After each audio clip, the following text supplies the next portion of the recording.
can't talk about John Harris and Colony Ridge's Terrenos Houston, a development targeting immigrants by selling them lots that flood at a high interest rate, without talking about Ira Kane and King's Colony, a real-life story of a takeover and the imprisonment of a woman for 7 years, who, word on the street is that she is now dead. My name is John Harris. I am one of the owners of Colony Ridge. My partners and I have been purchasing lots in King's Colony since early 2006.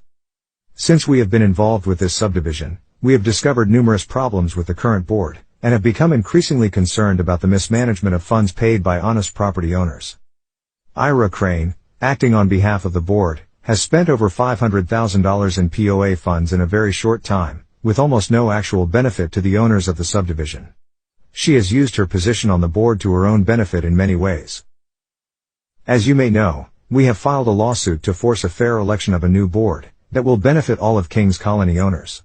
We have created this website to inform other concerned property owners of the current situation involving this lawsuit and the current state of King's Colony. That is what John Harris wrote on the website kingscolonyowners.com.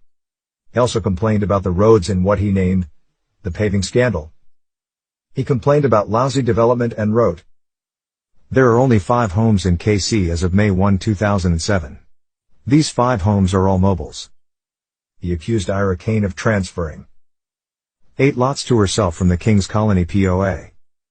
He seemed angry when he wrote, "Prior to this time Colony Ridge offered $3,000 each for Ira Crane's lots in King's Colony. She even posted on the KPOA website and sent letters out indicating that Colony Ridge was paying up to $3,000 per lot.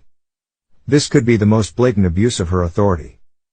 He posted photos of trash along the road in a page that he named Current State of King's Colony. Then John Harris, along with his family, Trey Harris and Robin Lane, tried to get elected for the POA in 2007. The election took place on July 25, 2007. John Harris seemed upset when he wrote that the notices for the election were sent on July 11, 2007. "We think the short notice was designed to exclude certain owners, including us, from being eligible to vote," he stated. Then seems to have assumed the election was rigged by writing, "How long does it take to rig an election?" on August 1, 2007, only to lose when the results were posted on August 3, 2007.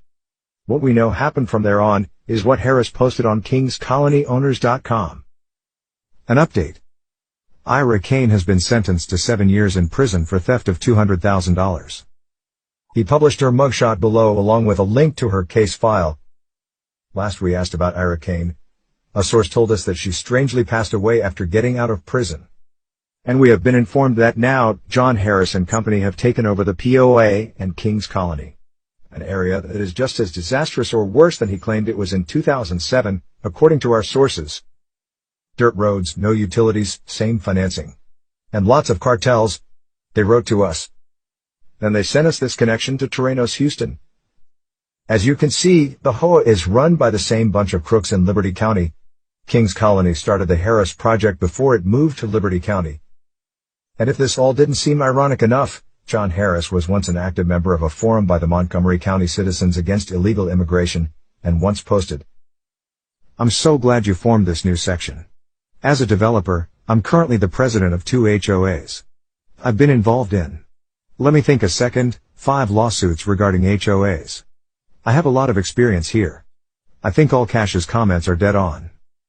I'm tired now, but I'll post some stories and try to give some advice here. P.S. I spent the day with an attorney who is working with me to get control of a board where the current board members aren't obeying the bylaws or holding proper elections and are stealing money from the association." He also answered another forum user that went by Bigger Post statement, which read, "Those type of people will do anything to keep their positions, including lie, cheat, and sue. I've seen it happen." John Harris wrote, "Ditto. We own maybe 10% of the lots in a subdivision where the HOA has spent over $500,000 in HOA funds since being elected in 2004, under questionable circumstances." Questionable, he said. Let's talk about what's really questionable. Today, Colony Ridge's Terrenos Houston is what seems like one of the biggest colonias in Texas in disguise of a development, where thousands of lots are sold by, you guessed it, John Harris and Company. Tell me you lure in immigrants without legal status without telling me you lure in immigrants without legal status?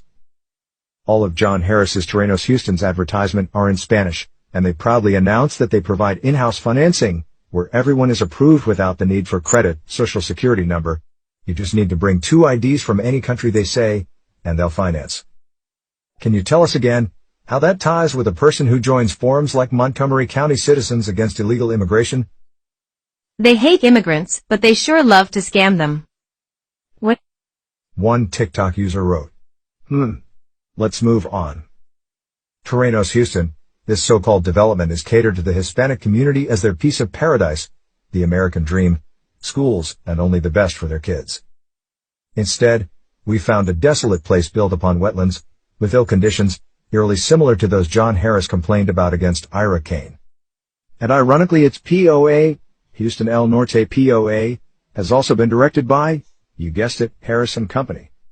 They brought in CHP management directed by Savannah Criffield, family of yes, John and Trey Harris, who we've also found to be notarizing documents left and right.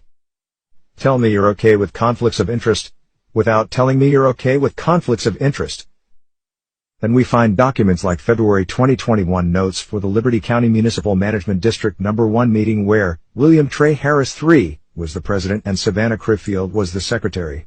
Here, Trey proposed to approve the petition for addition of land, 2,591.195 acres, to be exact, submitted to the district by CR Farms LLC, which is a company directed by, you guessed it, the same people that direct Colony Ridge LLC, John Harris, and Ashley Management LLC. Is this starting to sound more and more like the game of Monopoly? It's interesting how some of John Harris' complaints pertaining King's Colony look so similar to the current state of his Terrenos Houston development. Let's take a look at that. The roads. I've seen them build the roads with concrete, and they don't even put rods in them. That's why they keep breaking. The lies.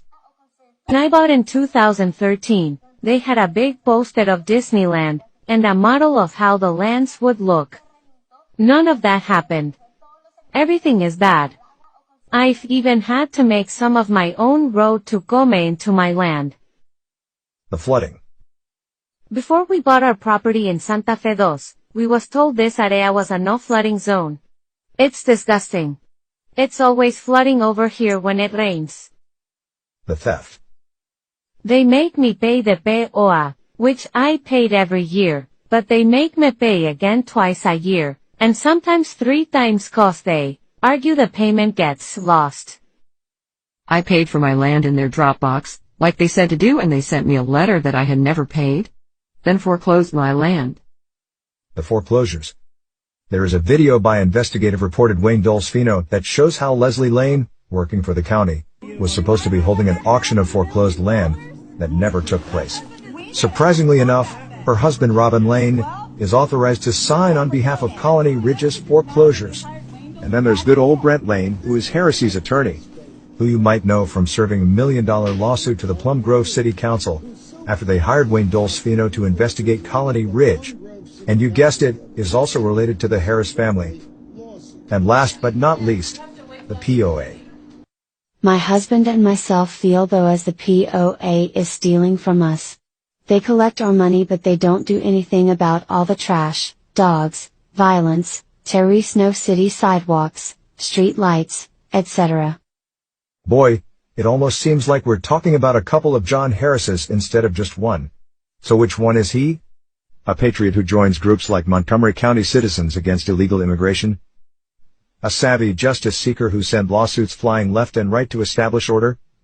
A man who sits back counting the money from the very people he doesn't want in his country? Or a hypocrite who does the exact same thing he claimed to detest and push to get someone incarcerated for? Will the real John Harris please stand up? You've got some explaining to do.